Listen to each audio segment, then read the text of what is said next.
Hello, my name is Chris Yope. I'm a lieutenant on Ladder 8. I'm here today to share with you my experiences at the Sunset Hotel apartment fire. The run came in at approximately 1900 hours. We got on Ladder 8, went down the street a couple of blocks, came around the corner, and I was presented with a large amount of smoke coming out of the north end of the third floor of the Sunset Hotel. I also saw 4 victims hanging out of windows. We split the crew, had half the crew work with the aerial to do an external rescue, and I and my partner decided to go in and do an interior search and rescue. Upon reaching the third floor, we experienced extremely thick, heavy smoke from the ceiling to the floor, but we did not experience a lot of heat. We walked down the hallway, zero visibility, keeping my left hand on the hall wall all the way. At each apartment that we came to, I would leave my partner at the door and I would go in and search the room. After I would do a search of each room, I'd open up the window and then come back to the door, meet with my partner, and we'd move north. It was during the second or third apartment search that I heard a bell go off, a low air warning bell. I immediately traced myself back to the door, met up with my partner, got into the hallway, and we retraced our steps by now switching to our right hand following the wall back the way we had come in. I wanted to keep us close so that we didn't become separated. To establish that, he kept his hand on my backpack, so we had physical contact. As we walked down the hallway, I heard another bell and realized that my partner's air was getting low also. I started to feel some resistance on in my facepiece and realized I was running out. During this time, we had also run into a group of firefighters in the hallway. We walked past these companies that were in the hallway. I started feeling myself low on air. At this point, I was out of air, disconnected the hose from my regulator, stuck it inside my coat to filter breathe, confirmed that my partner was with me, and proceeded down the hall, trying to gain our egress, which was the stairway. And as I turned the corner, I was confronted with a large amount of fire and a lot more heat. Since I was not on air, the air became extremely hot and I couldn't breathe it. Decided that would not be a safe path of egress. I told my partner what I felt, what had occurred, because he was behind me all this time. He understood, and we continued. We turned around and went back the way we came. As I continued down the hallway, I was starting to realize that the carbon monoxide was starting to affect me. I had thought about using the radio when I came to the corner. There was a lot of traffic, and decided I could find my way out of the building. I had found my way in, and I'd just find another exit. I didn't think I was lost and felt comfortable that I'd be able to get myself out. A little farther down the hall, and I started realizing that carbon monoxide was really starting to affect me. I was losing my ability to see. I was getting spots in front of the eyes. My legs were starting to feel weak. And as I said before, my biggest concern was making sure my partner was with me. As I made it back to the group of firefighters in the hallway, I was seriously affected at this point, and I knew it.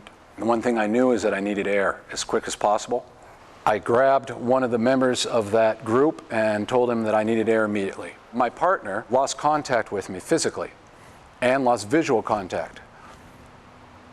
He then went down and felt a hose and followed it and ended up meeting with that group. One of the members of Engine 9 escorted me into an adjoining apartment. And the other member of that team from Engine 9 took my partner into that same unit. My partner and the member from Engine 9 started doing an air fill. I've lost some of the memory from the walk from the group into the apartment. The next thing I remember is I was on my knees in front of the wall next to a window. and I remember feeling air blowing out of my regulator. I knew, of course, I had my hose disconnected, but you could barely see even the regulator. I could feel it. So I asked the person that was giving me the air fill, because as I looked down and saw the hose was disconnected, I realized I couldn't connect it. I was really starting to drift off. I was having a hard time concentrating, and I couldn't move my hands. It felt like I just did not have the skill to attach that hose to that regulator. When I saw that window, I asked that Engine 9 member to open the window for me. My thought was to get some air by extending my low pressure hose out the window, clearing my head, and then I could attach to my regulator. When I stuck my head out the window, two things happened. One, immediately out in front of me, I saw a roof. Two, a large plume of smoke was billowing out of that window and eddying under the sill, and I sucked that in as I breathed. It was hot, it burned, and it tasted like liquid molten plastic. It was the worst air I've ever experienced in my life. I came back in the room, and I knew that I had to do something quick. I asked them if they had my partner from Ladder 8, and as soon as they said that they had him and they were going to get him out, and they also told me he had an air fill, I physically remember feeling like 1,000 pounds got lifted off my shoulders. And remembering that roof, I told the individual from Engine 9 that was helping me that I was going to drop down to the rooftop, and for him and the other two people to get out of the building, and I'll meet him out the front. I was going to climb through the window at that point, and the next thing I remember, I was looking up and watching a wall go by me on my right-hand side. I had a great sense of floating. Because of the carbon monoxide, I was extremely relaxed. I wasn't tense, I wasn't worried. I was just experiencing a kind of a third-person out-of-the-body sensation. The next thing I remember was this impact.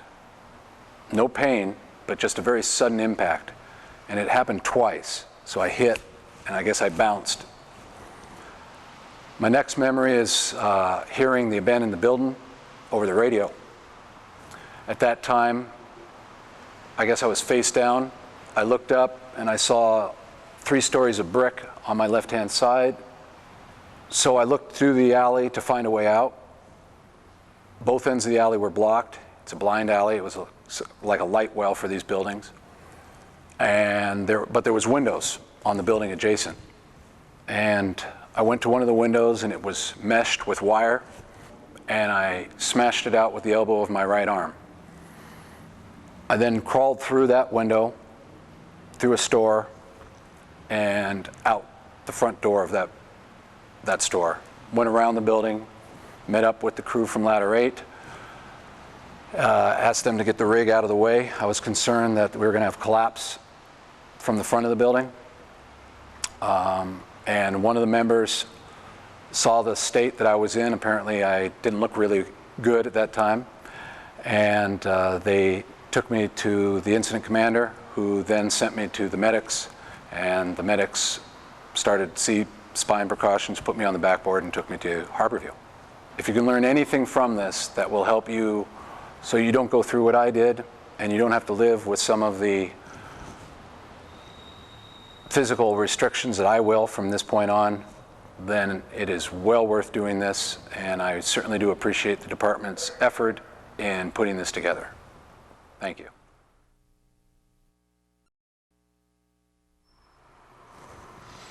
Hello, my name is Ron McDougall. I work on Ladder 3A shift and have been in the Seattle Fire Department for 17 years. What I'm going to talk about is my experience on Engine 18 on the day of the Ocean Pride ship fire. I will also pass on what I learned and hopefully add to everyone's toolbox, so to speak, some actions or tricks to use as you see fit if the same situation ever occurs to you. That morning, Engine 18 was the first engine listed on a full response ship fire, and they arrived first. During the course of the initial interior attack, I ran low on air and had to take my mask off while exiting the ship. Our tactical operation was to lay a 1 3/4 manifold, then extend the Y with 100 foot of 2.5 hose. My partner disconnected 100 feet of 2.5 hose while I offloaded 200 foot Y load and then pulled the manifold off the rear of the engine to the driver's side of the engine. The engine then went forward to the hydrant. I picked up the Y load and proceeded to the side of the ship and crossed over a plank to the side opening of the ship where my partner had waited. After lowering the Y to the ground and masking up, I picked up the Y load in two 100-foot bundles, and then I asked my partner if he was ready, and he said he was, so we entered the ship. He entered first with me about 4 feet behind him. We entered the side of the ship at this point right here, and we masked up, both of us, and then activated our pass devices and turned our flashlights on and entered. There was smoke inside about 8 to 10 foot inside the door and got thicker the deeper we went in. Within about 20 feet or so, the visibility was poor, with me only able to see him by his flashlight on his coat. At that point, I heard the driver of engine 18 call on the radio that he was ready to give us water. We advanced and reached the end of the 2.5-inch hose where my partner attached the Y coupling to the 2.5. I asked him if he had seen anything yet, and he said no, so I said, let's go find the fire. I led and stayed against the wall on the right side. I came upon a corner, and as we climbed over some boxes, I fell into a passageway. I called to my partner of the passageway I found, and that we were going to advance down it. It was about this point here that we found the corner, and then when I turned right, went over these boxes, and then found the passageway, and then started to advance towards the center of the ship. I could see smoke rolling down the passageway towards me. While crawling, I could see maybe 6 feet. I advanced until I saw an orange glow in the smoke, and then I saw some fire. That was about 10 to 12 feet in front of me. I told my partner that I was going to apply water and announced on the radio that we were applying water on the fire. I applied water and had to repeatedly soak the area 3 or 4 times till the fire stayed out. Just before I applied water, I thought of the time we had been in there and thought about checking my air reserve. I did not, and after the fire stayed out, my partner said he was going back to pull more hose to get us more line. And I said, okay. Just a very short time later, my low air warning bell activated. At that time, I thought it was my partner's, and when I turned to check if he was coming up behind me, the sound of the bell ringing shifted position. So now I knew it was my low air warning that was ringing. I dropped the nozzle and started to crawl back the way we came. I crossed an engine crew, and they asked me where the fire was, and I said back where I came from. I knew that I had to go over some boxes and then turn left to exit the ship. I hoped that my partner was at the tangle of hose so that we could both leave together. I did not know until later that he was with the engine crew that I passed. I turned a few feet early and came up against a wall. I reversed myself and then went back to the hose line, and I turned left and crawled to the tangle of hose at the corner. I felt around the pile of charged hose to feel for the hose leading in. That would be my route out. I felt the hose leading in with my left hand and followed it. It turned out to be a line leading back to where the fire was. I realized this after about 4 to 6 feet. I turned around and crawled back to the tangled hose bundle. Upon reaching the charged bundle again, I felt my mask sucked to my face. I knew I was out of air then, and so I pulled my mask off completely. I did not use my low pressure hose to stuff into my coat like I've done in the past. I've done it before, but I did not do it now. Visibility was about 1 foot as you crawled on the floor. I knew the side of the ship was straight ahead, and I low walked about 6 to 8 feet and found it. I listened for other firefighters now, since I figured that there would be more crews inside, and hearing where they were would confirm my sense of direction. I was about 95% sure that I was going the correct way, but at this point, I did not want to make a mistake and go the wrong way and end up deeper inside the ship. I heard voices on the left, and as I turned, a firefighter went by me before I could grab him. I grabbed the next guy and asked where the door was. He said it was behind him. He said later that I did not appear to move fast enough for him, so he grabbed me and pulled me towards the door and behind him. It was at this point here that I grabbed that one fireman and asked him where the door was, and he had grabbed me and pulled me behind him and was telling me where how to get out and where the exit was. 2 firefighters walked up just then, and they saw that I did not have my mask on, and they helped me walk to the door where I walked out and over to Engine 18. I changed my now empty bottle, and I was sent to a medic unit to be checked out. I later went to Harborview for an EKG, blood gas check, and a chest x-ray. I was released with no injuries and returned to the fire location, where I was relieved for the rest of the shift by the safety chief when a relief crew for Engine 18 arrived at the scene. What happened that caused this incident was a couple of items that I have thought of and now realize. The first item is that it was a mistake to let my partner go back and advance our hose line. We should have not let ourselves get separated. I should have said that we will go back together and advance the hose. Second item, I should have checked my air sooner. If I would have checked it when I thought of it, I would have seen it was getting low. In that case, we would have made plans to back out and extricate ourselves in a planned, orderly manner from the ship. The third item, I should have alerted the incident commander of my low air situation. The incident commander cannot help you if they don't know your situation. The fourth item, be aware of the time it took for you to get where you are. You will need the same amount of time to get out. Fifth item, your perception of how deep you are in a major structure, such as a ship or a large building, will always be different than the actual reality of it. What I have learned and what I plan to add to my own toolbox of skills is 1, I will check my air on a regular basis from now on. 2, I will be more aware of the buddy system and keeping close to my partner. And 3, if I need help, I will call for it.